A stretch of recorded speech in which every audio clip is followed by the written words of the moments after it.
Chair calls the Greenwood Floor Consolidated School District Board meeting to order. Can we please bow our heads for a moment of silent prayer?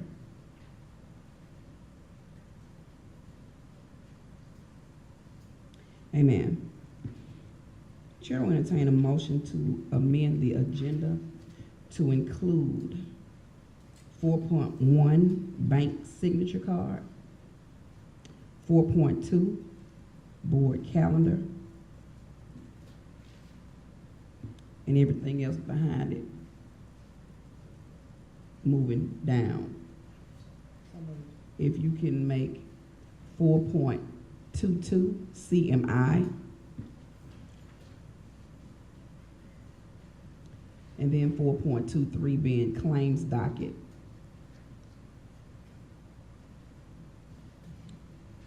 Number 6, consideration of executive session. I'll say that again. 4.1 bank signature card, 4.2 board calendar, 4.22 CMI, 4.23 claims docket. Number 6, consideration of executive session. Number 7, personnel, and on down.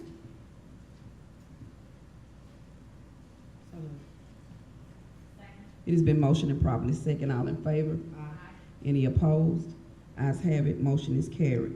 Chair will entertain a motion to approve the amended agenda. It has been motioned and second. All in favor? Aye. Any opposed? Ayes have it. Motion is carried. At this time, we would like to welcome our new superintendent, James Johnson Waddleton. If everyone in the audience can give him a hand at this time.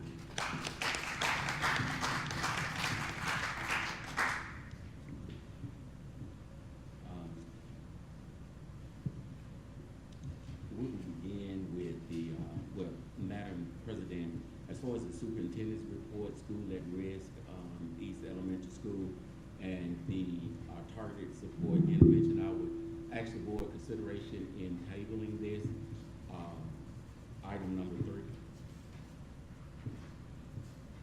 Chair will entertain a motion to table the superintendent's report. Second. It has been motioned and second. All in favor? Aye. Any opposed? Ayes have it. Motion is carried.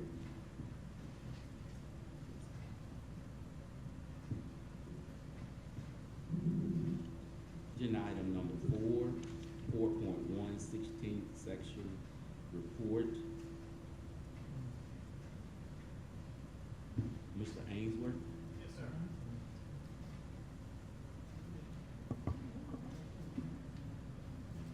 Oh, Mr. Ainsworth, if you can you can have a seat up there. I amended the agenda. 4.1 is the bank signature card. Okay.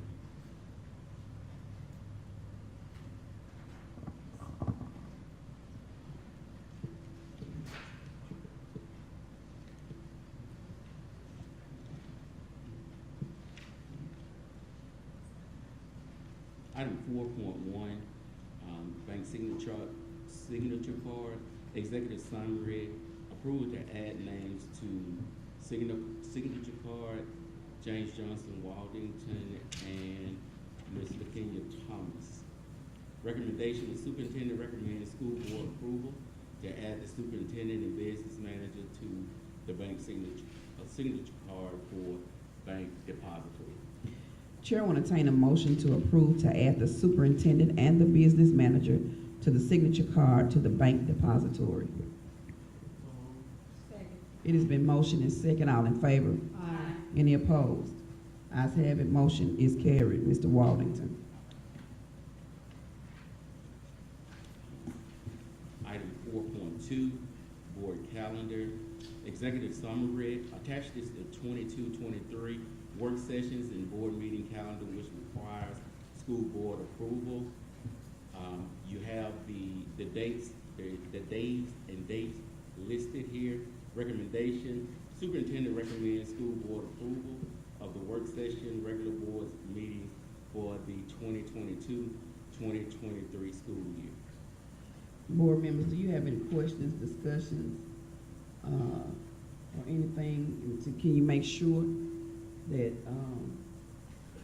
like, keep in mind election dates and things like that to make sure we're not overlapping anything.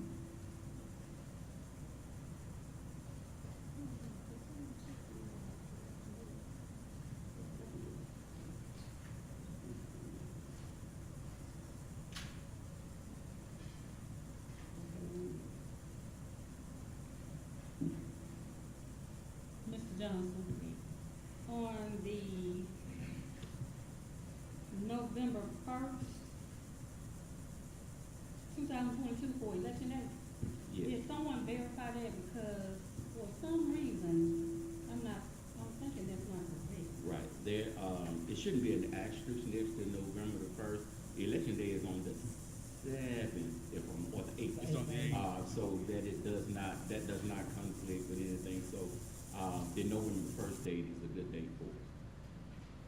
Oh, okay. Yes, ma'am, it is a good date. Any other questions or discussion, observations? Chair will entertain a motion to approve the work session and regular board meetings for the 22-23 school year. Second. It has been motioned and second. All in favor? Aye. Any opposed? Ayes have it. Motion is carried. Mr. Washington.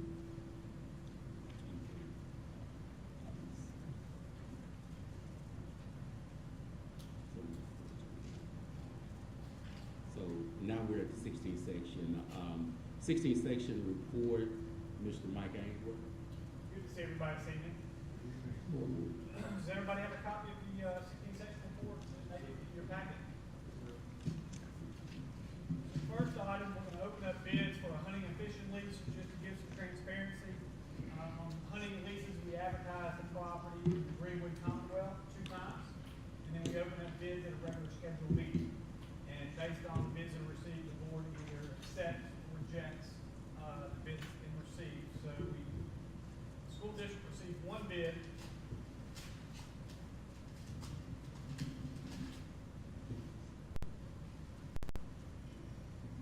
The bid is submitted by High Ridge Farms, the amount of $7,610 per year.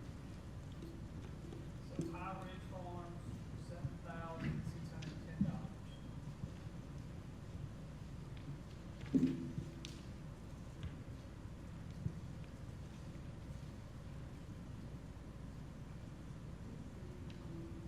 Can you repeat that one more time, Mr. Ainsworth? Yes, ma'am.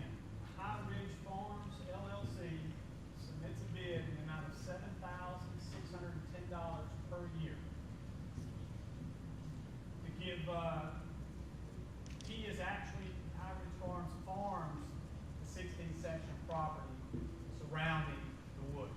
So he would basically control that entire section, if in fact you accept his bid.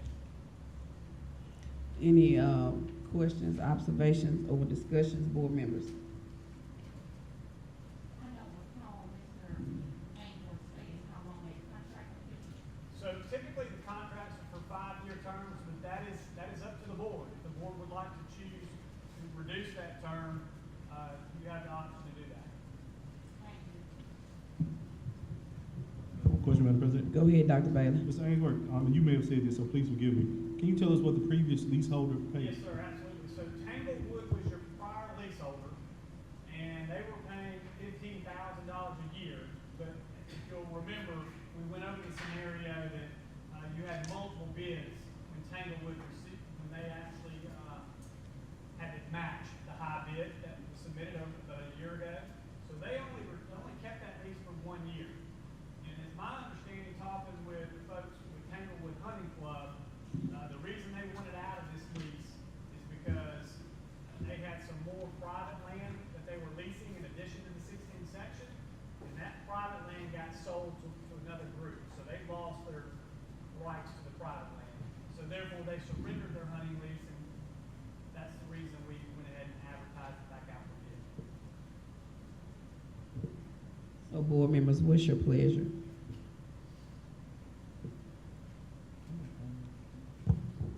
Madam President, I move that we accept the bid. Second. It has been motioned and properly second. All in favor? Aye. Any opposed? Ayes have it. Motion is carried. Mr. Ainsworth.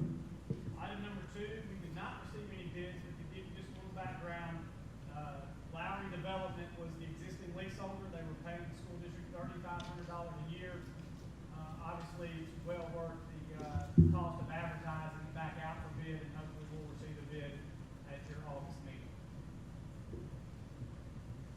So your recommendation is what again? Is to re-advertise and entertain bids at your August regular scheduled meeting. Chair will entertain a motion. So moved. It has been motioned and second. All in favor? Aye. Any opposed? Ayes have it. Motion is carried. Mr. Ainsworth. Okay, the next item is one that this property is on 16 section land. It's an abandoned home. We've advertised it in the local paper, and a lady by the name of Miss Jackie Hoskins showed an interest in it. If you'll recall, the last time we entertained her bid, it was like $500. And she mentioned there's a number of issues that she's going to have to spend funds in order to make the house livable, and she documented that. I hope everybody has a copy. If not, I've got an extra copy. And you'll see what those costs are. Now, I mentioned that. We also received another bid here, and I haven't opened it, so let me open that up and let me see what this is all about.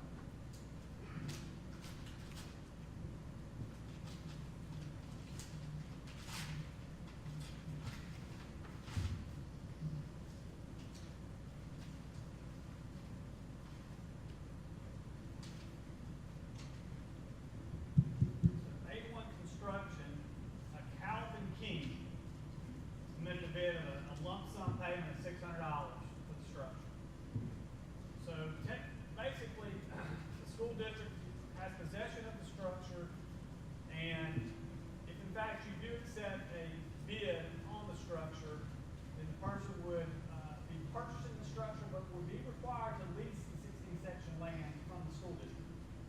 So if you're awarded the purchase of the sale of that home, then of course they would have to go and lease the land, and the income that would be generated on a lease, you as a school district, would be $375 per year.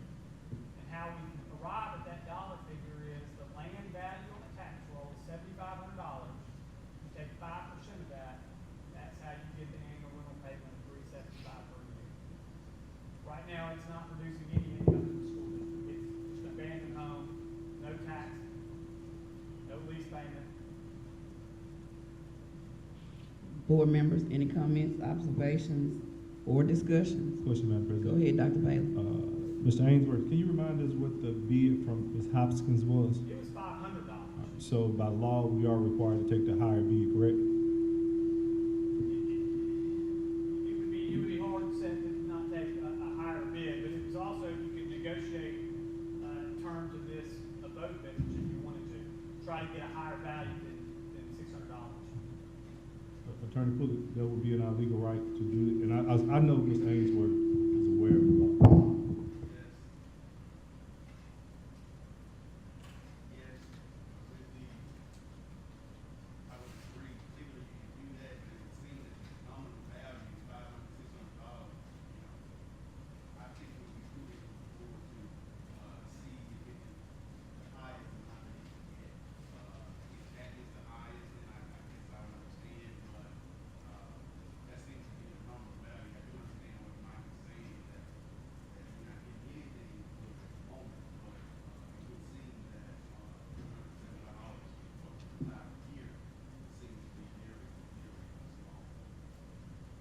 To give you some idea, the tax assessor has homes that are next door, valued at $17,000. Now, of course, they may not have the repair work that she's documented here, but that gives you an idea of what the tax base is on the tax roll of a similar size home in the neighborhood. If it's the board's pleasure, Chair will entertain a motion for negotiations. So moved. It has been motioned and second. All in favor? Aye. Any opposed? Ayes have it. Motion is carried. Any other business, Mr. Ainsworth? No, ma'am, that's all we have. Thank you so much. Mr. Johnson Waddleton. Yes, ma'am. Next item on the agenda, approval of the 22-23 bus routes. Executive summary attaches the list of school bus routes that was submitted by our transportation director. Recommendation, the superintendent recommends school board approval of the district school bus routes 22-23 as presented. Any questions, board members? Madam President, Go ahead, Dr. Bailey. Mr. Johnson Walden, according to this document, my understanding that we're approving final routes, but the document indicates that the routes are not final. Unless I'm looking at the wrong document. Page 7.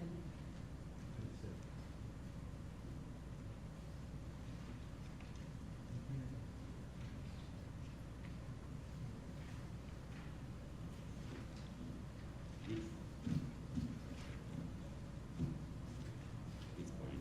Yes, yes. Yes.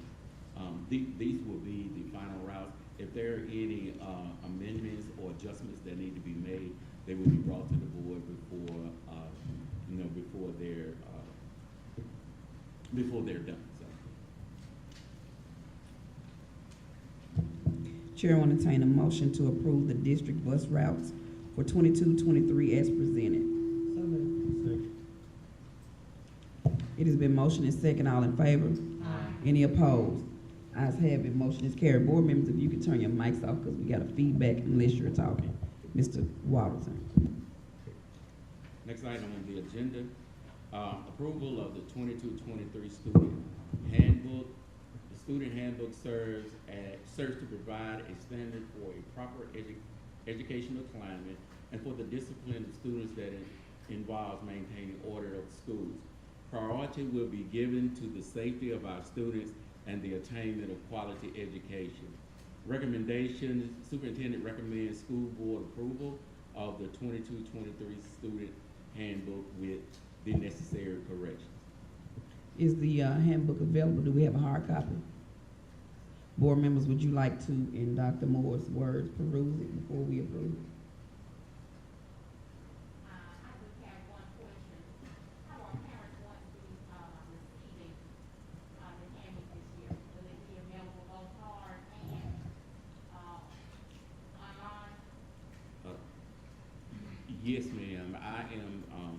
I'm not fully aware of how we've done it in the past, but I think that it'd be vital for them to have a hard copy as well, and then have the opportunity to have it online, so that if during the year something gets lost, then you can always go as far as online to be able to get it instead of having to come back to the school to try to get another copy of it. Madam President, if I may. Dr. Moore's point is very valid, Mr. Walden and Johnson.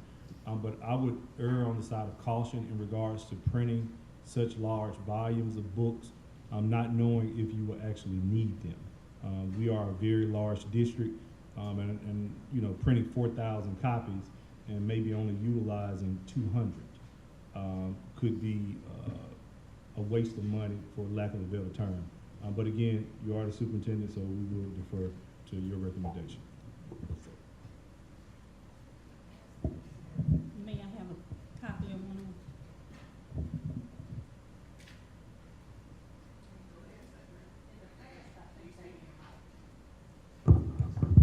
I believe in the past, people were able to request a hard copy if they wanted a hard copy. Yeah, that would be that would be feasible to the point of where maybe it would be online, but we could maybe print 25, 30 copies per building. You know, if a parent wants a hard copy, then we can do that and print them as we may need them. So, so yes, I can understand that would be more feasible and more cost efficient as well. So.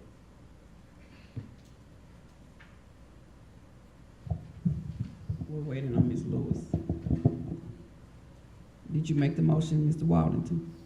Yes, ma'am, I did. Chair will entertain a motion to approve the 2022-2023 student handbook with the necessary corrections.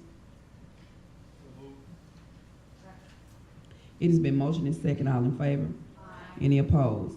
Ayes have it, motion is carried. Mr. Waldington. Next item on the agenda is recommendation for the approval of the 22-23 professional and classified staff handbook. The staff handbook serves to provide a standard for proper educational climate and for the discipline of staff that includes maintaining order in the district. Priority will always be given to the safety of our students and the attainment of an effective and efficient organization.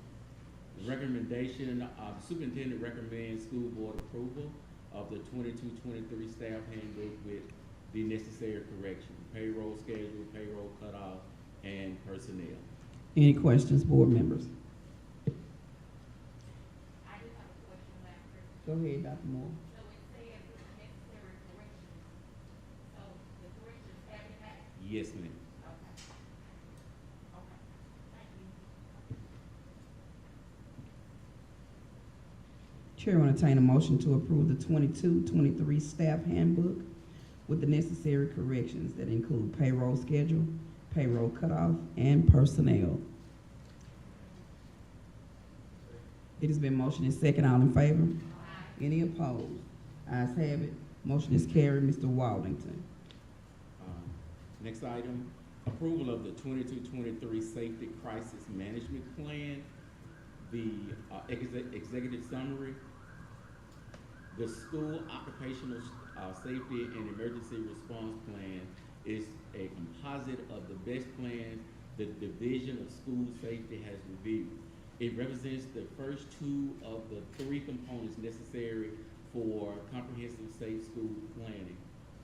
Recommendation, the superintendent recommends school board approval of the 22-23 district safety and crisis management plan with the necessary corrections.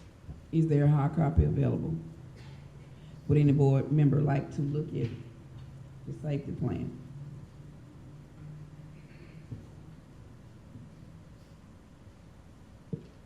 Mr. Waldington, do you know if we have the proper amount of officers at each school? Or have you had opportunity to speak with? I haven't had an Okay. opportunity to speak with Chief Brown this year. Okay. Go ahead. Can you speak in your mic, Ms. Abraham? Given the incredibly important time that we're in terms of school safety, that was my question was going to be, are we doing everything we can to meet the needs of that department so that they can give us the best safety program that we have? I just wanted to know if there were needs that maybe haven't been vocalized or met or something like that, supplies, people, personnel, that type of thing. Again, I haven't had an opportunity to meet with Chief Brown, being that this is my first day, and I do have plans to meet with him this week to go over his program, what it is that his needs are, and a lot of, as far as his wants are concerned, being in the environment that we're in now. We want to be proactive in what it is that we do. We don't want to wait on a situation and then be reactive to it, and lives are lost, people are harmed like that. So we will meet and we'll discuss, and those things that are board issues that need to be approved, they will be brought to you all at the next board meeting. Thank you. I think we're very prudent in that our officers are actually certified law enforcement Yes. officers versus security. Yes. We're blessed.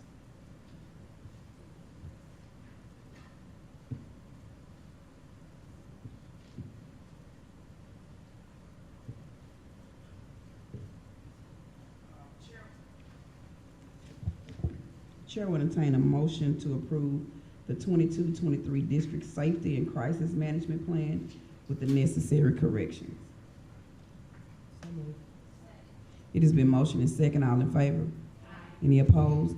Ayes have it. Motion is carried. Mr. Waldington.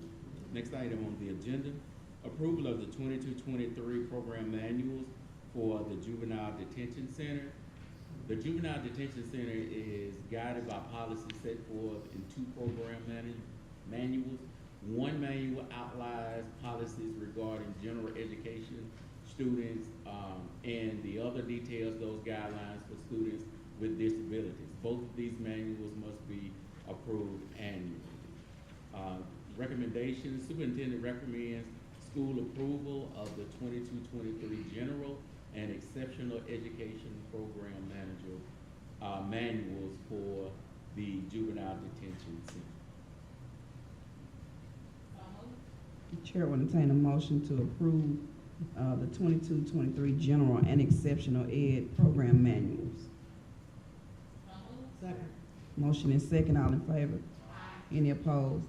Ayes have it, motion is carried. Mr. Walton. Next item, approval of juvenile detention center memorandum of understanding, executive section, summary, excuse me.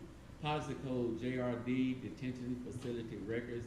This memorandum of understanding in conjunction with Mississippi Code annotated 43-21.3.21.4, which gives youth court judges the legal right to designate a school district as a sponsoring district. Ensures instruction as well as related services are provided to detained students in the LaFleur County Juvenile Detention Center.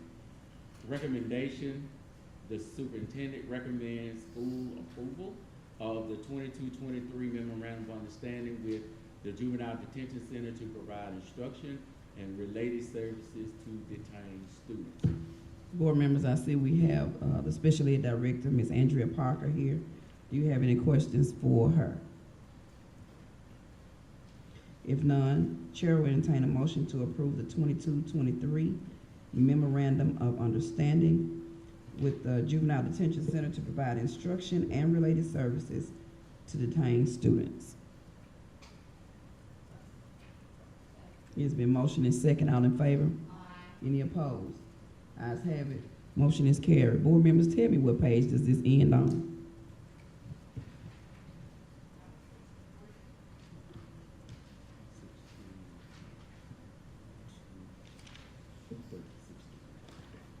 Mr. Wallington. Yes, ma'am.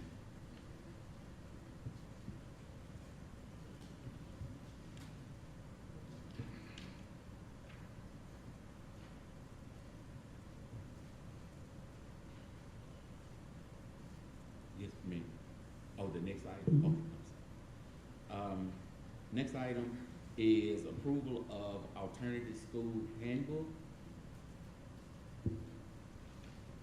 The purpose of the alternative education is to accommodate behavioral and academic needs of students and adolescents that cannot be adequately addressed in a traditional school environment. In addition, alternative education provides direct social, emotional, and behavior management instruction to students. Recommendation, the superintendent recommends school board approval of the 22-23 alternative school handbook with the necessary corrections. Chair will entertain any question?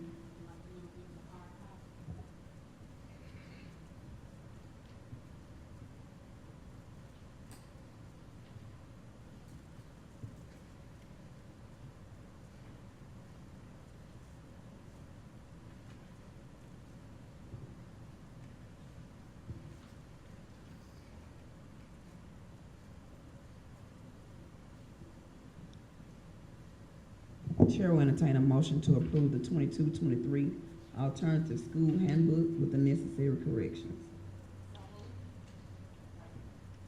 It has been motioned and second, all in favor? Any opposed? Ayes have it, motion is carried. Mr. Wallington. Next item, approval of the 22-23 multi-tiered system of supports and positive behavior intervention and supports manual.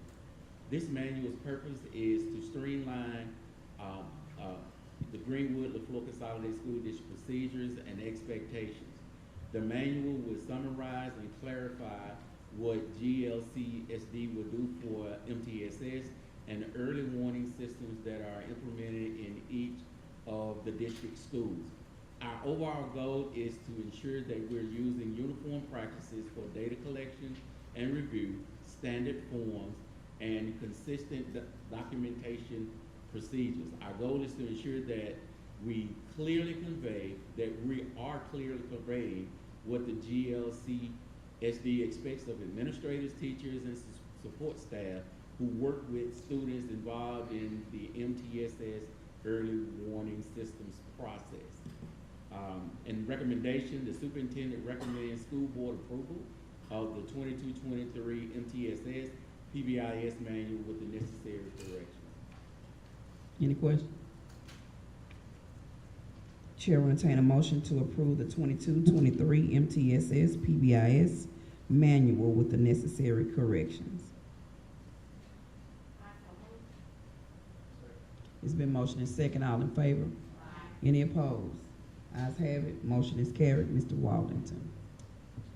Next item, approval of the 22-23 English Learners Migrant Manual / Handbook.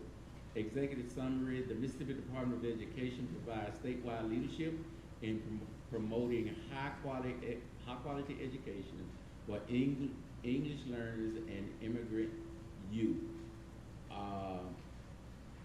An EL student is a student who is aged 3 through 21 who is enrolled or preparing to enroll in an educational or secondary school, who is not born in the United States or whose native language is language other than English, and where difficulties in speaking, reading, writing, or understanding the English language may be sufficient to deny the individual the ability in meeting the state's proficient level of achievement on state assessments described in section 1111B3, the ability to successfully achieve in classrooms where the language of instruction is English, and the opportunity to participate fully in society. An immigrant student is ages 3 through 21, was not born in any state or U.S. territory, and has not been attending one or more schools in any one or more states for more than 3-4 academic years. To satisfy MDE requirements, the Greenwood-LaFleur Consolidated School District requests approval of the English Learners Migrant Handbook manual that outlines Title III federal fund requirements.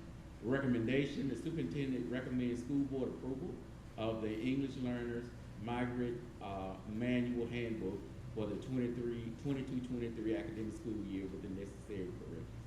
Chair will entertain a motion to approve the English Learners Migrant Manual Handbook for 22-23 academic year with the necessary corrections.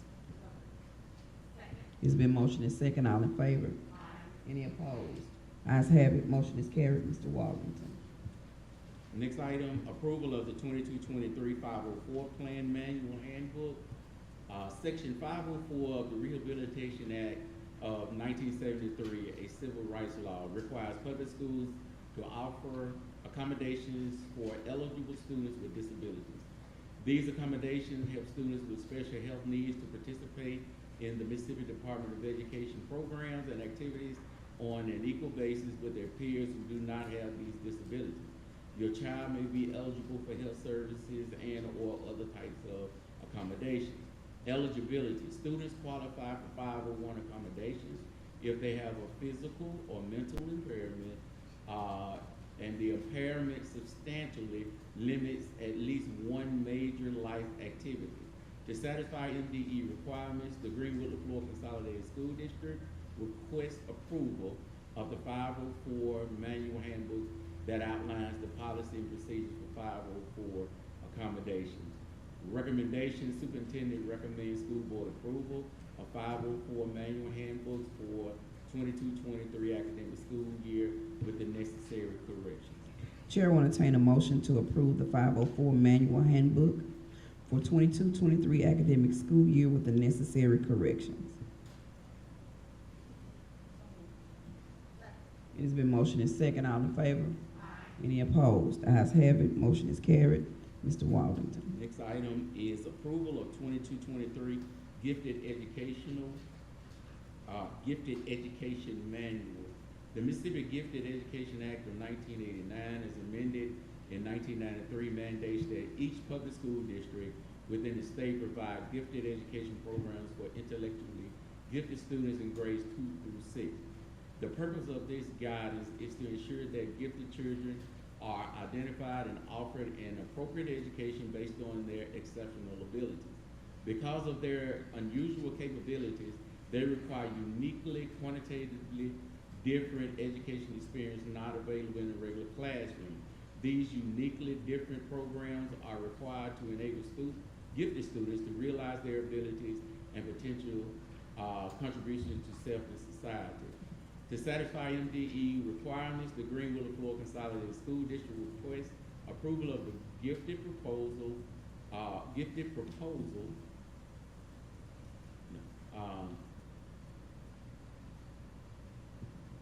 We're gonna do the gifted proposal in the next agenda item. So it will be request approval of the manual handbook that outlines the policy procedure for gifted program for hybrid, virtual, and traditional setting. Recommendation, the superintendent recommends the school board approval of the gifted manual handbook for the 22-23 academic school year with the necessary corrections. Chair will entertain a motion to approve the gifted proposal and manual handbook for 22-23 academic school year with the necessary corrections. I'm sorry. Just the manual, the gifted proposal. Okay, I'm sorry. Yes, ma'am. The manual handbook for 22-23 academic year with the necessary corrections. Second. It has been motioned and second. All in favor? Aye. Any opposed? Ayes have it. Motion is carried. Mr. Wallace. Next item is approval of the gifted proposal. The Mississippi Department of Education's Office of Elementary Education and Reading requires school districts to submit a gifted education program proposal. The proposal includes the selection of various categories for the identification process of gifted students, names, the instruments that will be used in our local program, and it includes minimum scores required for students in grades 2 through 6 to be eligible for the gifted education program. Recommendation, the superintendent recommends school board approval of the 22-23 gifted education program proposal for students in grades 2 through 6 to be submitted to the Mississippi Department of Education for the Greenwood-LaFleur Consolidated School District with the necessary corrections. Chair will entertain a motion to approve the 22-23 gifted education program proposal for students in grades 2 through 6 to be submitted to MDE for GLCSD with the necessary corrections. It's been motioned and second. All in favor? Aye. Any opposed? Ayes have it. Motion is carried. Mr. Wallington. Next item on the agenda, approval of 22-23 Dyslexia Handbook.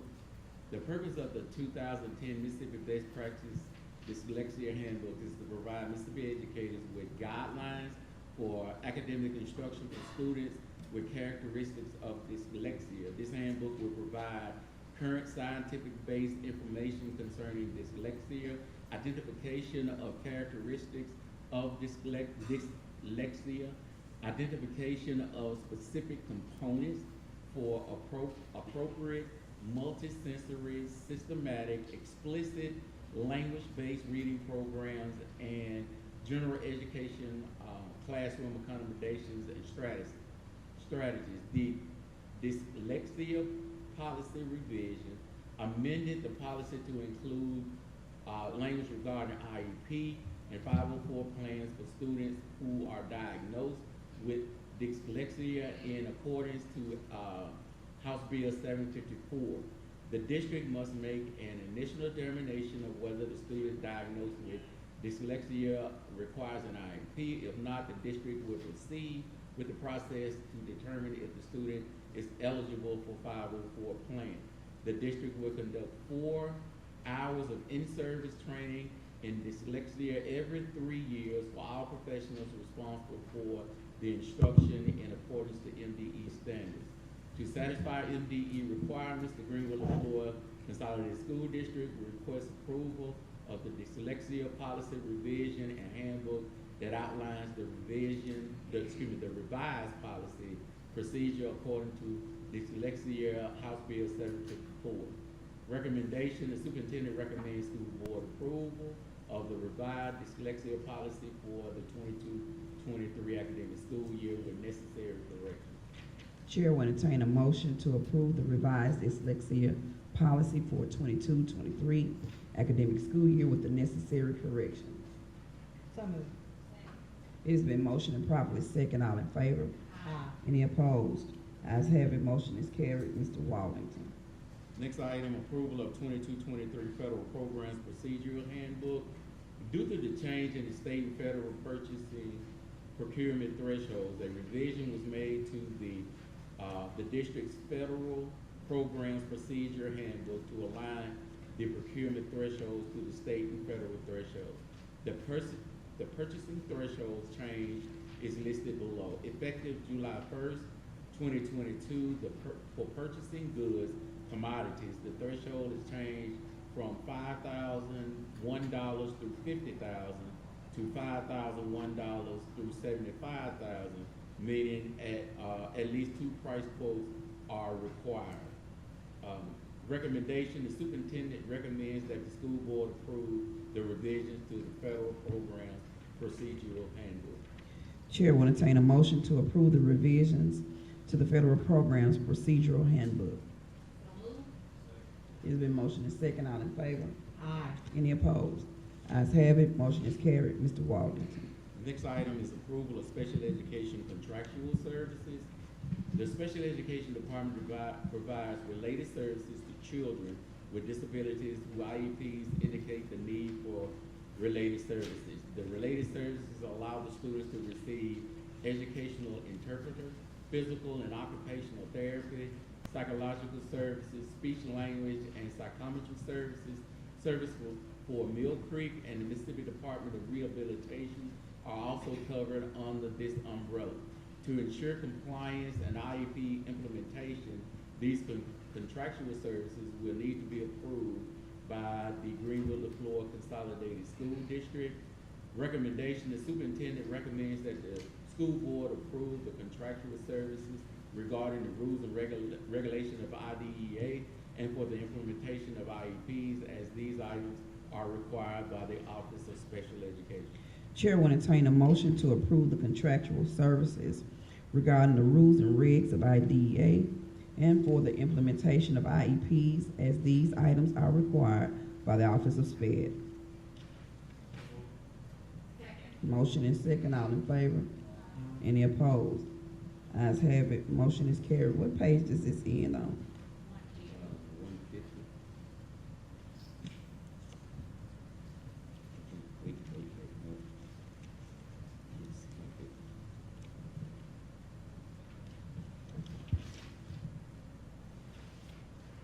All right, Mr. Wallington. Next item is approval of fiscal year 23 IDA assurances.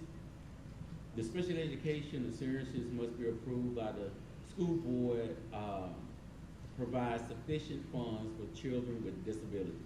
The budget allows the students to receive supplies, material, and support from school personnel that is needed for students with disabilities to receive a free and appropriate public education. Recommendation, the superintendent recommends that the school board approves the assurances for 22-23 special education budget. This is a requirement so that the spending can immediately take place. The allocation amount for IDEA and preschool is unknown at this time per Mississippi Department of Education. Any questions, board members? Madam President, I just had a question about, I wanted to ask Ms. Parker about dyslexia students, the numbers, just approximate numbers in our district. Do you know? Right now, dyslexia does not fall under the umbrella IDEA, Mhm. so I do not have a number right now. Okay, thank you. Chair will entertain a motion to approve the assurances for 22-23 special ed budget. This is a requirement so that the spending can immediately take place. The allocation amount for IDEA and preschool is unknown at this time per MDE. So moved. Second. It's been motioned and second, all in favor? Aye. Any opposed? Ayes have it, motion is carried. Mr. Wallington. Next item on the agenda is approval of VH1 grant, Save the Music Foundation. Our intro to the music grant, VH1 grant, serves public elementary schools that are establishing general music programs for all students. Applicant schools commit to budgeting for a full-time music teacher to be eligible for this grant. A top-down commitment from district leadership is required to ensure equity and access for all students. And with this commitment, Save the Music invest in granting to every eligible school district-wide.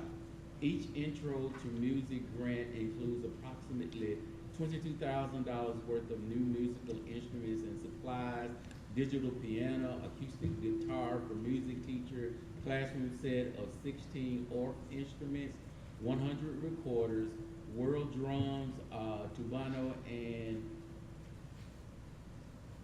the djembe, that's close, 30 ukuleles and gig bags, class of boomwhackers, class set of handheld percussion and hand drums, associated curriculum method books.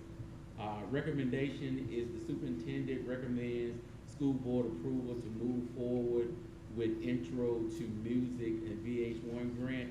And I want to add, board, pending review of the grant specification by the school board attorney.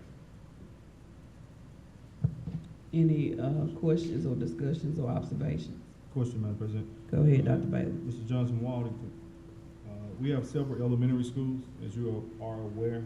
So what would be the determining factor as to what school or which schools will participate in this grant?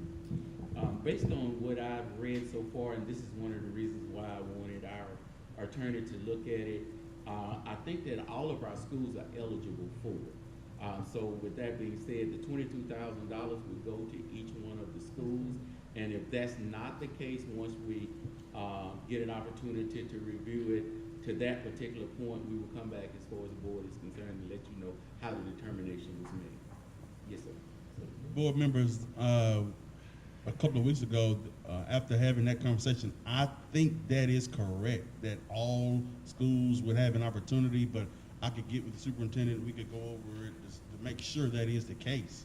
And you could approve it pending that being the case. Chair will entertain a motion to approve to move forward with the Intro to Music VH1 grant pending our attorney's approval. It has been motioned and second. All in favor? Aye. Any opposed? Ayes have it. Motion is carried. Mr. Waldington. Next item on the agenda is approval of renovations in the Greenville and Floyd Consolidated School District. Is our bathroom and toilet renovations.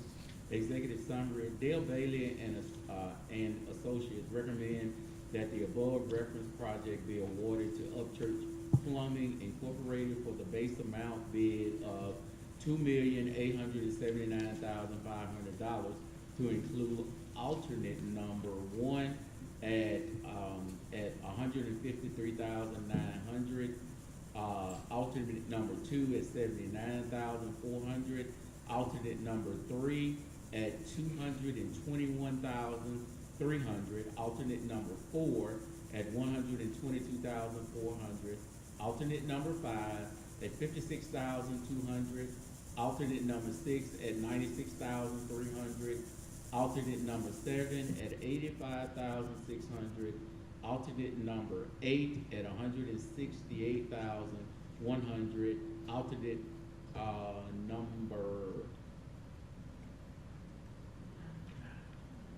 alternate number 9 at $89,100 for total construction amount of $3,952,800. And I want to read as far as those alternates is concerned. Alternate number 1 is Amanda Elsa Junior and Senior High School new toilet petitions and configurations. Alternate number 2 is East Elementary School new toilet petitions and configurations. LaFleur County Elementary, Junior High, and Senior High new toilet petition and configurations. Alternate number 4 is Greenwood High toilet petitions and configurations. Alternate number 5 is Greenwood Middle new toilet petitions. Alternate number 6, Bankston Elementary School new toilet petitions. Alternate number 7, Davis Elementary School new toilet petitions. Alternate number 8, Greg Gill Elementary new toilet petitions and configurations. And alternate number 9 is Threadgill Primary, new toilet petition. And before I make the recommendation, I would like for our project manager to speak with you all on this particular recommendation and the progress as far as the funds are concerned. Anybody hear me? So I guess since I was up there, so since you asked that, just briefly, may recall that. If you don't mind, let us give you a mic so the public can hear you. Is that better? I think since our last meeting, I had mentioned that we were working with Archives and History. We had made the initial submissions to them. They had returned comments to us, basically approving all the toilet work, HVAC work, and the carpet replacement. They had questions about windows. They did require some additional information. All that information has been resubmitted to them, and I'm still waiting on that. But you may also recall the windows section was on hold, so that may be a moot point later. We also told you we were gonna go get some asbestos testing done. Quite frankly, that had been delayed. It took a while to get multiple proposals. We did get them. It was awarded to Terracon. They were able to finally get some guys up here last week, took some samples, started the testing. We'll finish this week, and hopefully I may have some results as early as the end of this week, early next week. As the superintendent indicated, we took bids. We solicited bids for the toilet renovation work. They were received on June 23rd. Upchurch Plumbing was the low, and yes, we do recommend awarding the base bid and all 9 alternates. Greg Durrell, Architects, is working on the carpet replacement. That's another action item we'd like to bring before the board tonight. With your permission, we'd like to solicit bids for that work. He's ready to put that out, pending your approval to do so. And then finally, Beard Riser is working on the main portion of the work, the HVAC. We should hopefully have that, I think, later this month, maybe the end of next week, at which time we'll do another review, and I'll come to you next month and ask for permission to solicit bids on that work. I'm not sure that you got the board packet. It may have come to you late. I apologize for that. I'll resend it. There is a budget update with those bid amounts in there, and Greg Durrell's revised amount of money for the carpet replacement, but right now we're still tracking to be on budget for both ESSER 2 and ESSER 3. Any questions? Any question, board members? Question, Madam President. Dr. Bailey? So good evening, and thank you for coming. As I said before, I'm very concerned about us spending nearly $4 million in buildings that are almost dilapidated. But to that point, I noticed some of the elementary schools are only having partitions replaced and not the toilets.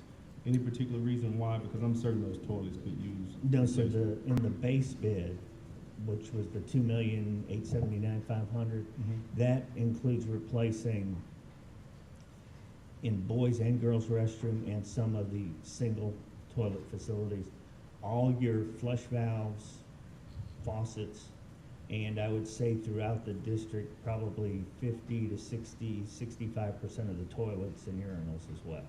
That's in that base bid. Right now, I could not tell you which ones at which schools, but again, maybe upwards of 60, 65%. So would it, again, I'm not an architect, but would it be more advantageous to replace the toilets versus the partition if the students actually use the toilet versus? Well, the only ones that we kept are the ones that we felt like were in good condition. Otherwise, they are replaced. Okay. And just 2 more questions, Madam President. As it pertains to Amanda Elsie, the floors in those restrooms are bad. When it rains, it floods. The sewage, I guess you can say, again, when it rains, may come up through the floor. So there's no work on the floor itself. We're just putting new partitions and new toilets on top of a terrible floor. Yes, sir. Now, I will say you're $700,000 under budget for that particular scope of work. That is something that could be looked at and added to the contract via change order. I'd be glad to go have them look at that. And then the final question is in regards to the asbestos. If we had an investors person in-house, moving forward, will we no longer have to require your services or, a contract, I guess you could say, services for asbestos if we have a asbestos person in-house? Yes. Okay, all right, thank you so much. Thank you, Dr. Bailey, your comments are duly noted. Mr. Wallington, if you would carve out some time to meet with the board, that we can go into schools together, because this has been a concern of the entire board for some time about these old dilapidated buildings.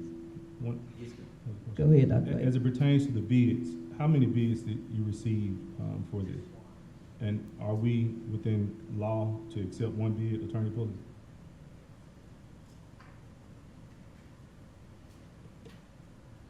said you advertised for it, correct? Yes, sir. They advertised for the proper amount of time and they don't receive one bid. That's fine. Okay, thank you. Did you already make the recommendation? Go ahead. Recommendation, the superintendent recommends school board approval of bids provided by Upchurch Plumbing Incorporated for this project totaling $3,952,800. Chair will entertain a motion to approve bids provided by Upchurch Plumbing Incorporated for this project totaling $3,952,800. So moved. Second. It has been motioned and second. All in favor? Aye. Any opposed? Ayes have it. Motion is carried. Mr. Robinson. Next item on the agenda is public forum update. We have a public forum that is slated for July 7th at 6 p.m. at the LaFleur County Civic Center. And what that is, what we're doing is we're giving the community an opportunity to meet, myself as far as the new superintendent is concerned, kind of, hear my vision, hear what it is that the expectations are and what our expectation, our vision, goals, and mission for the school district will be.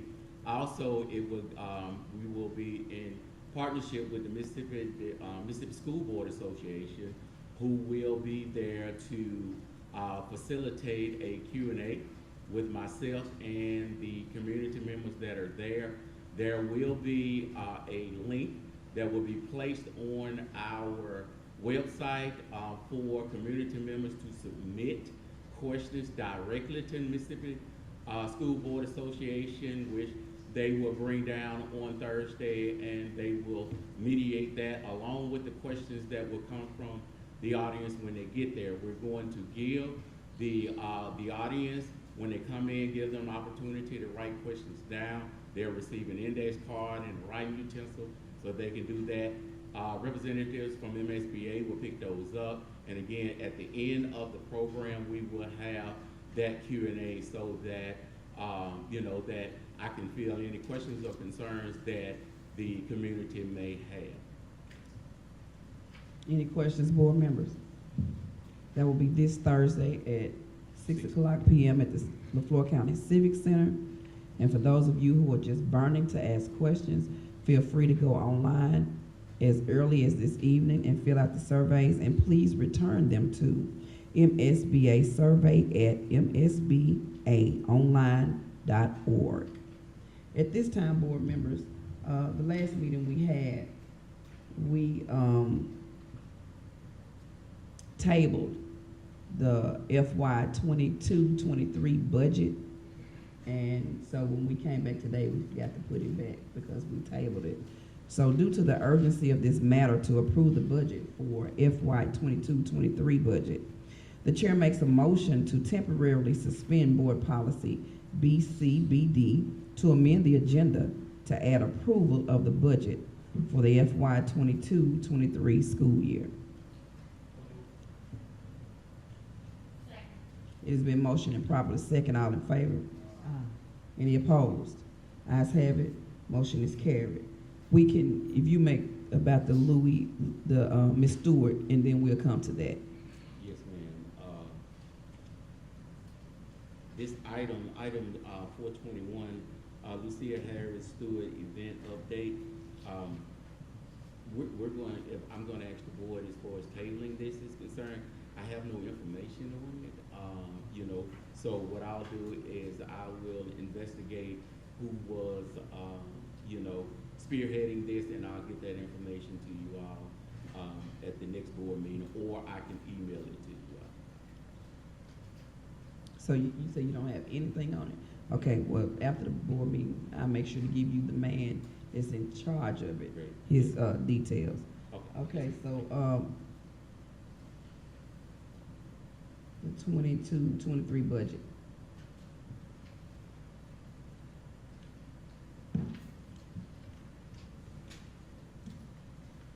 Executive summary attached are combined and combining budgets for FY 22-23. Board approval, is needed for FY 22-23 original budget for Greenwood LaFleur Consolidated School District. Miss Washington, has also given, she given all of the board members the ad valorem tax request worksheet. On this, worksheet, it shows that that the school district is only asking for a 2% increase, for this upcoming school term, whereas we all know that, you know, without limitation, that the school district can ask for the 4%, being that we are, in this budget and in this school term, we're going to be, very, cognizant of the fundings that we have. We're asking that it is only a 2% increase as far as this particular school term is concerned. Any discussions, board members?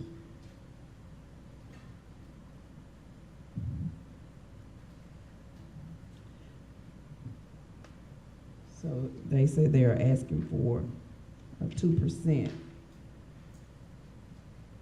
So it was in my mind, just my opinion on the board members, that we wouldn't ask the public or the community or the taxpayers for an increase at this time, because we're frantically trying to pass a bond issue at this time. And it's the vision of this board to provide for our students and community a state-of-the-art educational experience in the near future. And in order to do this, it will take a concerted, collaborative effort between the school and the community. So those are just my thoughts. I concur with Mrs. Milton. I stated this in an earlier board meeting, the budget hearing, the public hearing, that I do not think it's fair to ask for an increase in taxes from our taxpayers when a major loss that we had financially was from the lack of the former administration doing what they were supposed to do. Madam President, Go ahead. we asked Ms. Washington has any comments. She's coming. We want to ask you all, do you all have a comment first? Ms. Lewis, Dr. Bailey? Well, in the words of Dr. Martin Luther King, the time is always right to do what's right. And far too long, we've been providing inadequate buildings, facilities, and everything else for our students. So if an increase in taxes is needed so that we can provide the best education for our children, I'm in support of it. I concur with those words, and I know that the taxpayers of LaFleur County will be happy to float a bond issue if they see accountability in our administration and our school system. And I'll be the first one to fight door to door to get that. And my opinion on that is,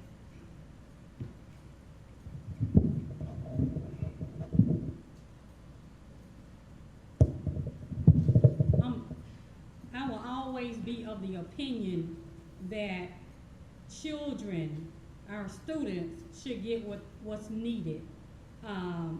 It's not their fault that anything occurred, but it is time for us to make sure that they get what they need and that the facilities that they are in are adequate.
There you have it. 5 different opinions. Ms. Washington and Ms. Thomas.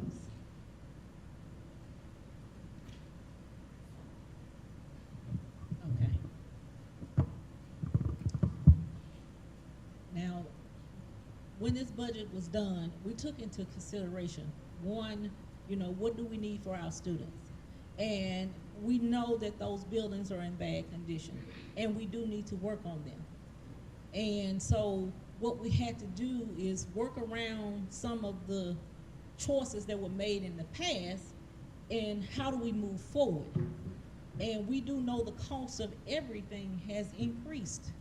So to say nothing, I can't necessarily say don't do any increase, but a small increase over the large increase, it shows us that, it shows everyone that we're all willing to sacrifice to get what we need. And like I said, or even as Ms. Lewis said, this is about the children. It's not about us. What can we do to make sure those children have what they need?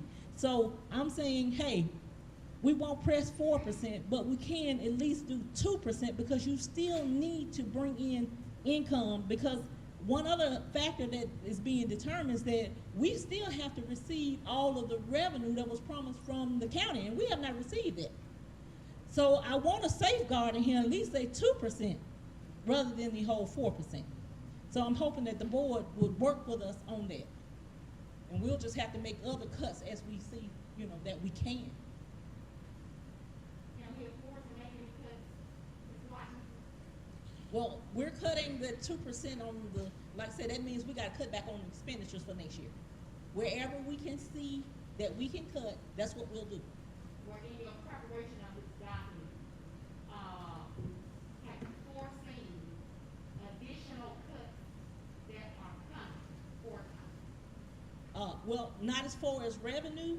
Hopefully we find other avenues of revenue that we didn't tap before, because like we have the new programs, the Gear Up program is not entered in because I don't have the final data yet for it, and see, that should release some funding that we probably would have used from some other source. So any little bit really will help. So like I said, we're trying to look at different avenues. We haven't sat down and worked a full table and said, hey, this is what we have, and this is where we, this is where we want to be, and how do we get there? But don't you think that should have been done before the budget proposal was presented to us? Well, yes, ma'am, we have. I mean, it's been reviewed, but what I'm saying is future. She said future, what might be coming in. So we're looking forward to the future, some other things that might happen that are not included in this budget already. I promise you, I tried to dissect it, remove, replace, whatever we had to do in here already. But there's still, like I said, in order to not necessarily make people happy, but in order to make sure the children have what they need, we have to make some cuts in-house. So that may mean some less expenditures that we normally would have gotten that we're not going to get now. So that just, like I said, you have to sacrifice some things. And that's what we're trying to do in-house, because, like I said again, decisions were made in the past, some will be made in the future, but we're trying to do what's in the best interest of the children. It would have been nice if the best interests of the children were foremost in the minds when we failed to do what we were supposed to do by the former administration. And we lost $3-point-something million. I agree.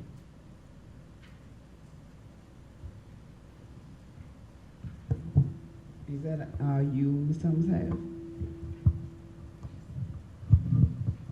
Let the record, I was gonna make a motion if you would allow, to make a motion Yes. for what? that we, pursue the 2% tax increase for the budget. I think it was, you already were proposing it, right? In your recommendation? I haven't made a recommendation. I was waiting till I'm saying, but you included it.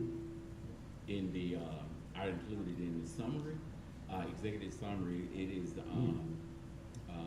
the recommendation would be to approve the 22-23 school board, which I'm sure would include that 2% increase. Correct, but I just want the record to show that I oppose the increase. I do too. But before you make your motion, let the record show that I and Dr. Moore are recusing ourselves. Dr. Bailey, could you please go carry the motion?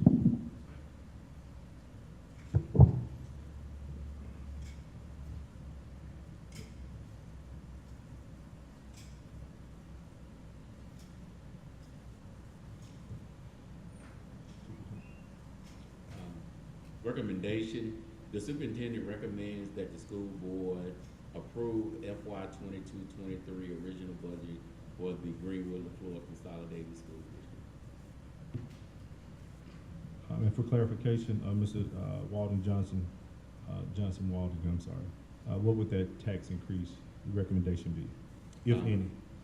The ad valorem tax increase recommendation would be 2%, and that equates to $239,830.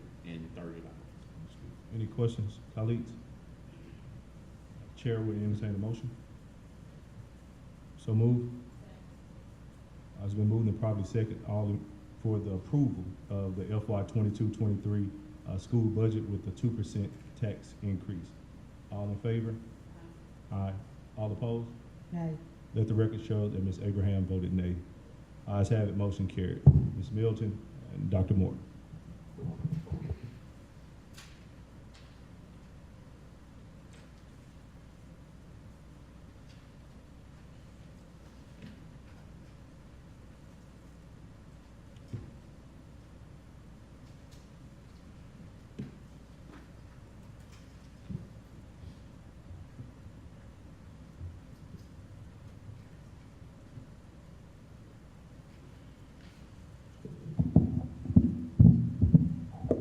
Mr. Walden. Next item on the agenda is CMI. Board members, I gave you a pack on CMI. I see we have Coach Gaywood, and I guess we don't have Mr. Cox, but Dr. Bailey is the one who had this item for the agenda. So Dr. Bailey. Thank you, Madam President. So, Superintendent Johnson Waldington, prior to your arrival, the board approved CMI, which is one of our community partners, use of several of our gymnasiums. They provided all the documentation, if I'm not mistaken, Attorney Pulley, that the board requires for use of those facilities. At the time of the presentation, there were no objections that the board was aware of, and the board did approve use of the facility. But since that time, the athletic director has contacted this entity unbeknownst to the board, saying that they could no longer use the facilities. I personally have concerns with that, so we're bringing it back to the board as Mr. Cox, who is the community outreach director, has voiced some concerns. Again, with all of the challenges we have in our communities, this is one positive thing or activity that the students or the kids can participate in.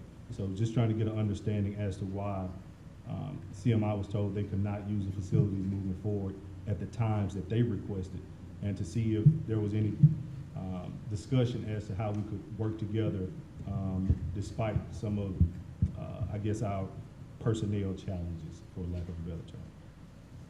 Okay. I have met with Mr. Gatewood, our athletic director. From my understanding, in the previous administration, he was given, the task of, ensuring the board wishes were carried out, and he had communication with the entity as far as CMI is concerned. So what I'm going to allow him to do is speak with you all on those conversations that he had with, with Mr. Cox, and just as Dr. Bailey said, we will hopefully we can come up with a solution that is in the best interest of the children in this particular situation once we get done. Thank you, Mr. Waterton. First of all, board, I spoke with Mr. Cox on an occasion back here in January about the Delta Youth Basketball League, and I was never involved in the conversation to understand what was in the language or agreement that was made to him. I also spoke with Dr. Brown about the situation. I told Dr. Brown, said, let's make an understanding and know that our sports come first. The building that he was requesting was already being utilized by the Greenwood LaFleur Consolidated School District Athletic Department. And I was telling her that in the event that he want to use the facility in March, you know, we have also spring sports that was coming on board at the moment. And when we have inclement weather outside, they utilize those gyms. I gave him an alternative site, not the site that he wanted. He wanted to use Greenwood Middle School. I gave him Threadgill. So I asked Mr. Cox to provide me a schedule. The schedule he provided me started February 26th. It ended March 26th. Therefore, I thought the season was over with. Well, the summer come up, and I sent out a memo to all the facilities and the principals and the coaches that all facilities, all gymnasiums will be closed at 3 o'clock due to safety concerns. And the reason we said 3 o'clock is because with all the activity going on in the street and the place that they were trying to use, that we have had some incidents in the past, and we would like the security, maybe administrator that's of the building be at the moment. So when we send out the documentation, not aware that Mr. Cox and them has started back practicing because, like I said, the schedule I received is supposed to end in March 26th. So when I sent my memo out, it wasn't to do in effect to him because I didn't know anything about those scheduled events at the moment. So upon checking the buildings, I noticed Mr. Coxon was out there. I asked him, I said, do me a favor. I did not tell him, first of all, he could not use the facilities. I told him that we're gonna give you an alternate site from 8 o'clock to 3 o'clock. If not that facility, he can use the other site, which is Greenwood Middle School, from 1 to 3 o'clock because Greenwood Middle School was hosting summer school. And I sent that to all the coaches, principals, and the chief of security. Now, going back, let's make a correction about, I told him he couldn't use no facility. That is not true. I just gave him an alternate site. Mr. Johnson Walden, for the record, I did not say he could not use any facilities. You say I told him he couldn't use the facility that y'all agreed. And also, board, let me explain something. During the summertime, we have a schedule for all activities. It starts at 8 o'clock to 3 o'clock. All the activities that are hosted in Greenwood Consolidated School District have 2 hours allotment of practice time. The time that he wanted to use the facility, the gym was closed. And like I said, this is something that we just didn't come up with this year. We've been doing this since 2019. Mr. Gaywood. Yes. Madam President, if I may. The summer schedule, was that provided to our CMI representative? No, because I didn't know they were still, because the schedule I have from him is ending March 26th. So basically, all of the two-way communication is word of mouth, nothing in writing. Thank you. I didn't even know about the agreement. When I found out about the agreement in January, I found out through Dr. Brown and Mr. Johnson. I wasn't part of the conversation about them using the facility because I would told you all there are going to be some conflicts down the road. Okay, and I think the point I'm trying to make is, if we don't provide anything in writing early on, and I understand you were not in that conversation initially, but I think it's best practice that we try not to do a lot of two-way communication back and forth. Let's begin putting things in writing when we see there are going to be conflicts of interest. So I think my next question was, what specifically was board approved? And I want to ask, Madam President, this to Attorney Pulley, what specifically was board approved? I have it in front of me, but I believe what was approved after I take a look at it was the use of facility. I don't even think I don't think what I saw yet had dates on it. It was just approved that you would be allowed to use facilities. I don't know if it even had a specific school on it. I can maybe check real quickly. And my reasoning for asking is because I really don't want us to be in a breach of contract. I I don't want us to do, I don't want us to be in To that my, situation. to my understanding, Ms. Moore, it was no contract, it was an agreement. That was never a signed contractual agreement. That was a letter and the proper amount of insurance to be used, and it was approved that they would use the facilities as with other entities that use the facilities, and inconsistent with our policies that the use of facility was approved as long as it didn't interfere with school district's use of the facility. And that's stated in there? There's no contract. Okay. And also, Ms. Moore, let me acknowledge that the insurance that he provided is no longer up to date, is out. So I'm looking at, this, I guess it's an application for the use of our school facilities. And the schools listed were Greenwood High School, Greenwood Middle School, Amanda Elsie Middle School, and LaFleur County Middle School. And it says for the gym and the band room. And it says 4 p.m. to 7:30.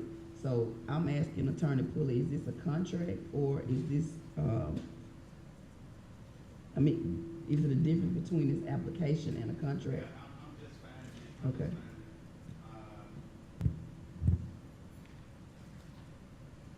No, there's no difference, but I will state in my conversations with the athletic director, it was my understanding that there was an issue with safety and that school personnel was not allowed to use the gym after a certain period of time, not due to exclude anybody, but just due to safety issues. And so when the athletic director provided an alternative gym to be used all day long, we then advised the board that we felt that was a reasonable accommodation.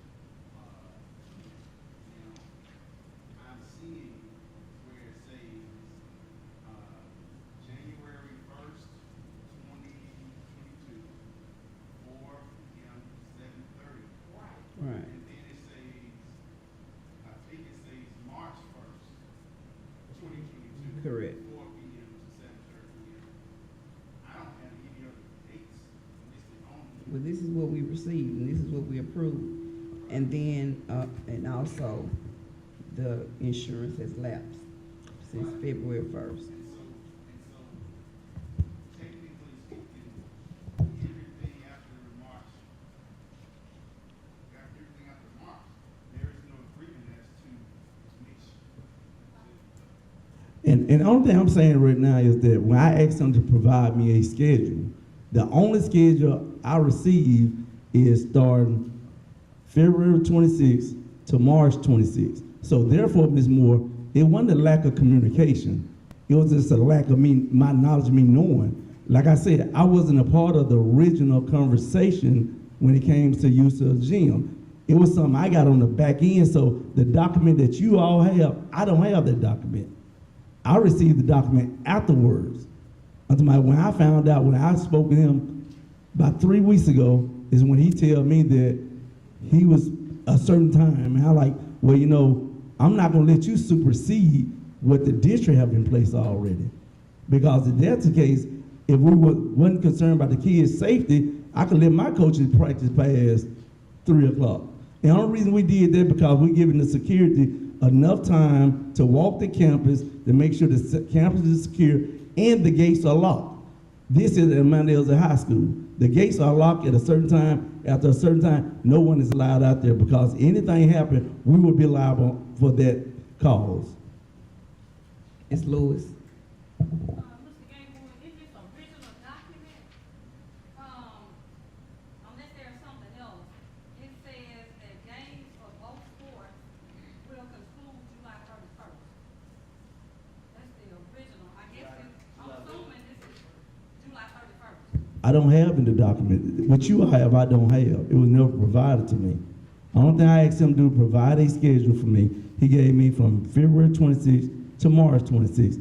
I also asked Mr. Cox in the last email I sent, provide me a schedule before you be able to use the facility again. I never received that as well. All I'm asking them to do is provide me a schedule. Let us work with your schedule. Without a schedule, I cannot work with them. So here's the thing, Mr. Wallington, it appears that the board was just given something without the athletic director's knowledge, because of course, you know, we don't know what time the gym closed, and we don't know all that, so we just assumed that it had been run by the athletic director, and then we voted accordingly. I really apologize that you were uninformed. We understand that, you know, we don't want to play the blame game, but at the end of the day, we really want to begin acknowledging what we say we want to do. And if we approve this to conclude July 31st, we still have, now this is my opinion, there are 4 others up here. And just that this, you know, situation moving forward, let's just make sure that we try to get as much as we can in writing with time stamps and date stamps. This will cut out all of the hearsay, quote unquote. And Ms. Moore, I understand that, and I'm gonna say this, and I'm a professional, first of all, and I give. We know you, Mr. Gatewood. I give everyone an opportunity to utilize the facility. No problem with that. But when you go extend it to July, I would have came and told you all, say, okay, then in the end of June, all gyms are closed due to the process that we're refurbishing the gyms, trying to get them ready for the season. Now in June is the last time that the gyms are being used until mid part of July when we start getting preparation for volleyball. No one goes in the gym because the gyms are being redid. So the allow someone to go to July 31st is missing the Greenwood Floyd Consolidated School District Athletic Department up from their time schedule. See, all I'm asking is that before he came to you all, he should have ran it by me and said, this is what I want to do. Mr. Gatewood, can we utilize this? And I would have said, okay, then we good at this. Or I would have made an amendment and said, well, you can't use it in July due to the fact they'll be remodeling the gym floors at that time. In good faith, we have a responsibility to partnerships in our local community, our county, our neighboring communities. And right now we are, at this point, I think we are trying to reestablish collaborations. And we just don't want, in my opinion, as 4 others up here, I just don't want us to lose our, for lack of a better term, our collaborations with outside entities that could work with us to promote student success, whichever way that looks to you or our district, and to Mr. Waldington. In January, the school board approved a partnership with CMI to allow athletics. And in this letter, it does state in the bottom of the letter, it doesn't mention it on the application, it does state in the letter that it will be utilized, it will conclude July 31st. If the board should honor its agreement with Central Mississippi Incorporated in a way that will allow them to use the facility, but also in a way that won't hamper or interfere with any school district activities. I don't know if that can be done, but I do believe that the board's minutes supposed to speak. If you look back, you clearly approved this, and the lack of communication, all of that, notwithstanding, you would have to honor the agreement. And what about the insurance? You know, at the time that you all approved it, we had valid insurance now. But I'm saying, but it, It didn't expire. February 1st. And that's our policy. And can I say something, Attorney Pulley, for a second? Now, due to the fact that you all gave him those 3 gyms, you gave him, you said Amanda Ellis at middle school, It's for Mount Hills Middle School. You gave them LaFleur Middle School. You gave them Greenwood High School. And you gave them Greenwood Middle School. Now, take into consideration, those facilities that you just named are facilities that we host activity through Mississippi High School Activity Association. Those facilities have to be, floors have to be done in a proper care for us to serve the 22-23 school year when it comes to hosting events. Now, I gave him an alternative school that he could use, because we would be using no facility at the moment. I never said he couldn't use a facility. I gave him an alternative school they could use to be utilized. We're not breaking our contract. We're just giving him an alternative setting. No, and here's the thing, if you're gonna use the facility we gave you, because we'll be using the facility during the season. How many other alternative areas were provided to him? I don't think the facility, the time that was recommended was 8 to 3 business hours, but as is indicated on this document, the request for time was after business hours. So I think that may be. Well, Ms. Moore, Madam President, if I may. I have a second alternative to this. Let me say this, in the past. Madam President, if I may, I would like to recommend to the superintendent that he along with the athletic director speak with Mr. Cox to see if they can come up with a resolution, because it's quite possible that CMI may not need to use all of these gyms. They may only need one at a specific time, considering they provide updated liability insurance, and 2, in good faith, we can work something out where we can ensure to the best of our abilities the safety of all those persons that are present. Just a recommendation, Madam President. Madam President, can I have one more word? In the past, like you said, we have always partnership with outside entities. Also, with the outside entities, we have always recommended, since I have been the athletic director, it's been over 15 years, that we have an administrator on duty, and also we have someone on staff that can lock up and close up or open up the facility with pay. Now, the administrator have the option to waive the fee. And say, well, we just come, because now if something happened on that ground, you have no administrator, you have no one that's personnel of the school district that's there. And I spoke. That's not true, Madam President. That is true. And I spoke with Mr. Keith. But at this time, Mr. Bailey, can I have a second, My name please? is Dr. Coach Bailey. Gatewood, Can I have a second, please? just wait. So, Mr. Waldington, we just want to see going forward. Board members, can you turn your mics off? Going forward, when something comes before us, we just know that from now on, that whoever the proper people that are involved, then they will know about the situation. Because in hindsight, if the board had known the athletic director did not know about this, we would not have made this choice.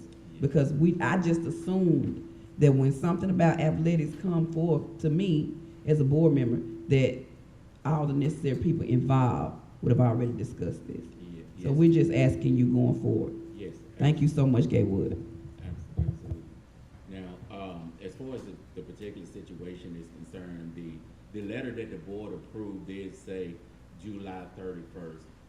If it pleases the board, I can meet with Mr. Cox and Mr. Gatewood, and we can work through this particular request actually using our board policy. Section E, business management, we have a use of school property policy that spells out how that is to take place.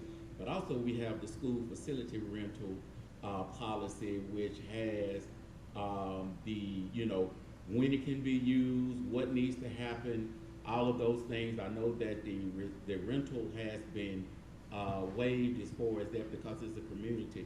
But if you all allow that I meet with him and Mr. Gatewood using the property, coming up with a plan of action. Of course, he's going to have to get his insurance. We can't waive that. And coming up with a plan of action that will be, be suitable to us as far as our school is concerned, and also giving us the opportunity to, to assist our community in what it Yes, is sir. that they may. It's the wishes of the board that we honor what we said.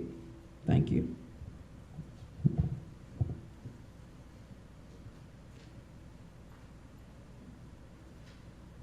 So we're on 4.23, claims docket.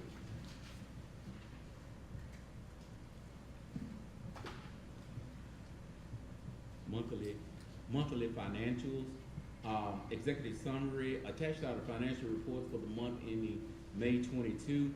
The following reports are attached: cash balance report, fund balance report, budget status report, cash flow statement, bank reconciliation reports, and claims docket for June. Expenditures to date are within budgeted amount. Cash balances on hand are sufficient to cover immediate and current projected expenses. Recommendation: the superintendent recommends that the school board approve the May financial reports and the payment claims 952018 through 952275. Are there any questions, board members? Chair will entertain a motion to approve the May financial reports and the payment of claims 952018 through 952275.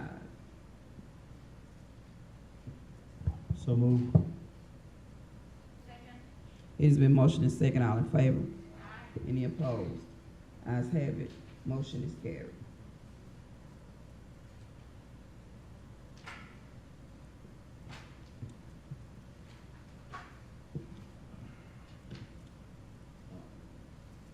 Next item on the agenda, consent agenda, board policy BCBL, item 5.1, minutes of the regular board meeting of Tuesday, June 7th, 2022.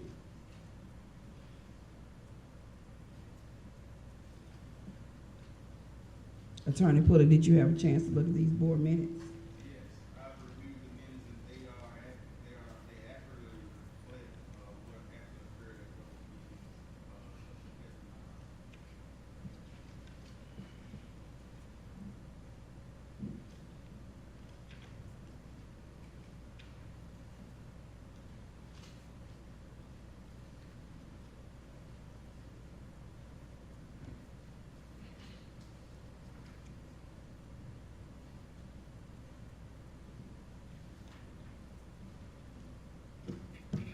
So, Mr. Waldington, if you could look into some training, dealing with,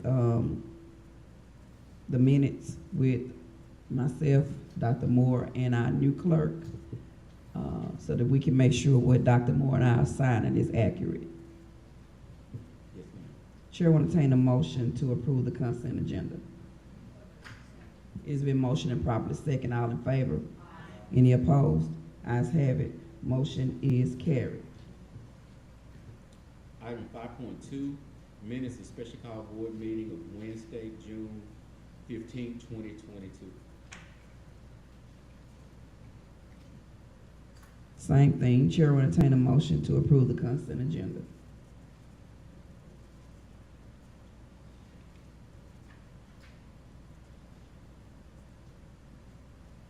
So moved. It's been motioned and second. All in favor? Any opposed? Ayes have it. Motion is carried. Chair will entertain a motion to close this meeting for consideration of executive session. It's been motioned and properly second. All in favor? Any opposed? Ayes have it. Motion is carried.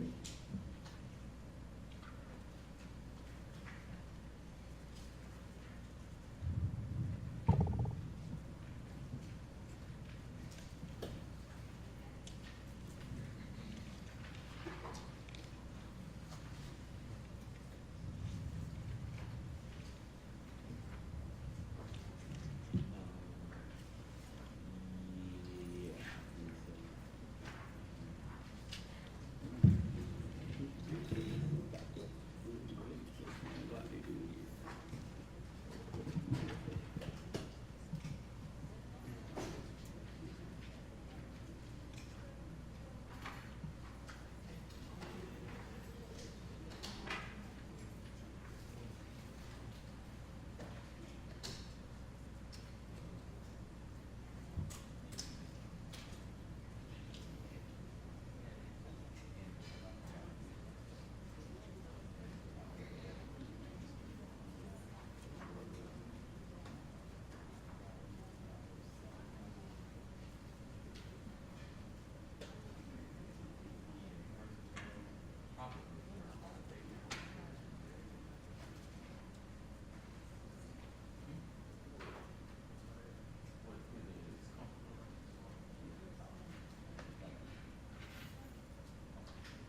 The board has voted to go into executive session to discuss potential litigation.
While in executive session, the board took no action.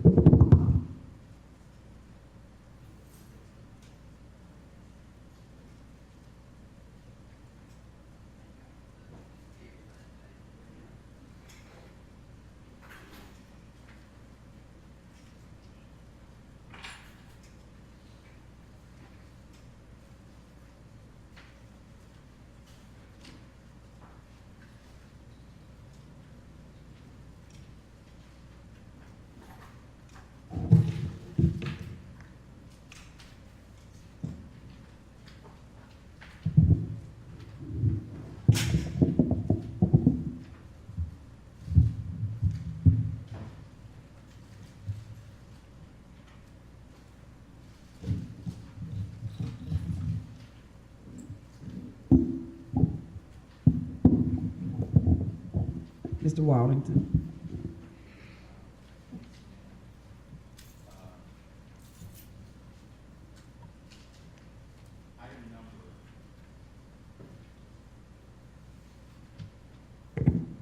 Item number 7, personnel recommendation.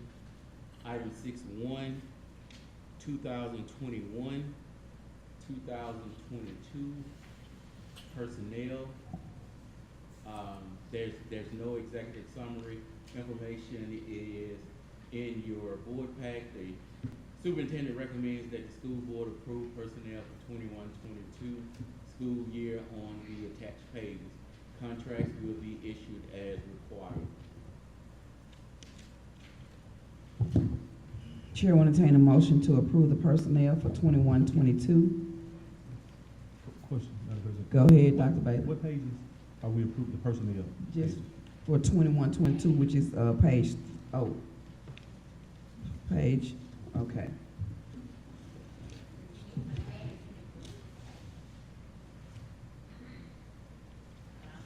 So look behind your board, the new calendar.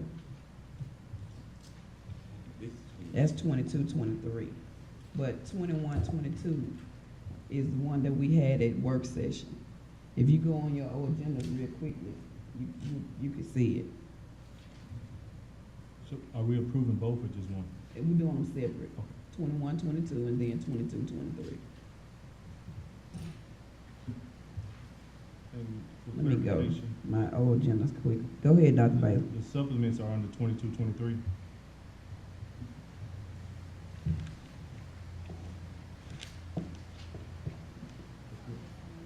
Where? Oh, so, Mr. Waldington, Yes, ma'am. if you don't mind, can we table, do you mind us tabling athletics again? Yes, yes, ma'am. You hadn't had time to talk to us about athletics. Yes, ma'am. So, And then, we tabled, one central office staff person during our last regular school, board can meeting. you show it to me? Oh, it's in the consent agenda.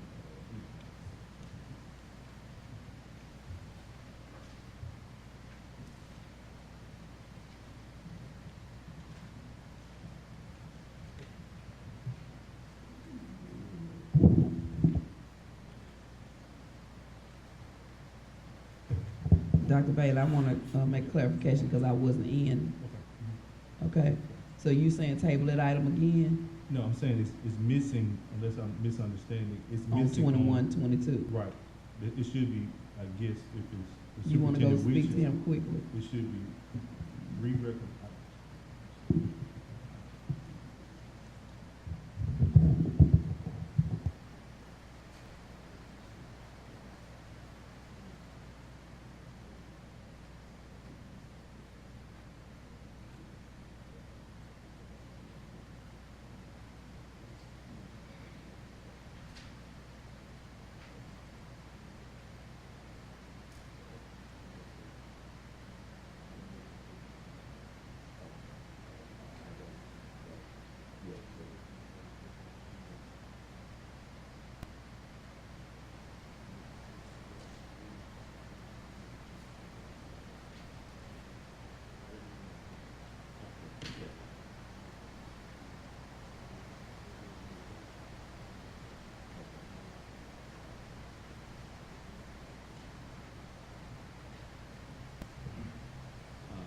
Board reference members, to- if y'all wanna look at my phone right quick to see 21, 22, I'll pass it down.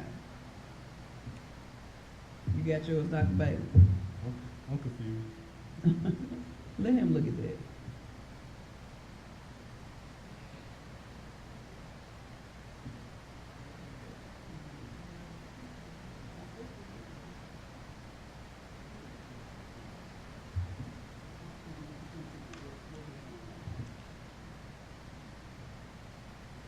Okay, Mr. Waldington, you can go ahead and make it for 21, 22.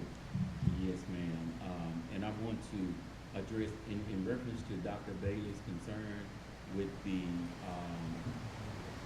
athletic workers, if it pleases the board, I would really like to be able to meet with the athletic director on this particular situation. I have no knowledge about it, and I want to make sure that, you know, that everything is equitable in these particular positions. So if the board would table this until the next board meeting after I meet with the athletic director. So before we do 21, 22, let me entertain a motion to table athletics, until next time. It's been motioned and properly second, all in favor? Any opposed? Ayes have it, motion is carried. If our new board clerk, tell me her name again. Ms. Rimmer, if you can make that note for the board, because we'll forget it just like we forget about the FY 22-23 budget. And you know that's the most important thing we're here. So if you can make us a note that we can bring it back when we come back the next time. Thank you. So, Mr. Johnson, Waddleton, 21, 22.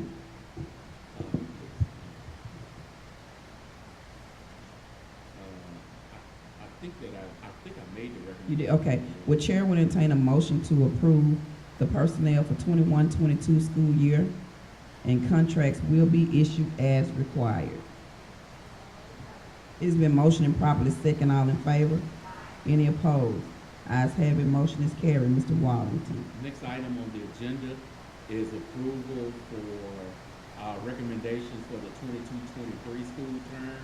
Executive summary attaches a list of district personnel which requires board approval. Contracts will be issued as required for the 22-23 school year.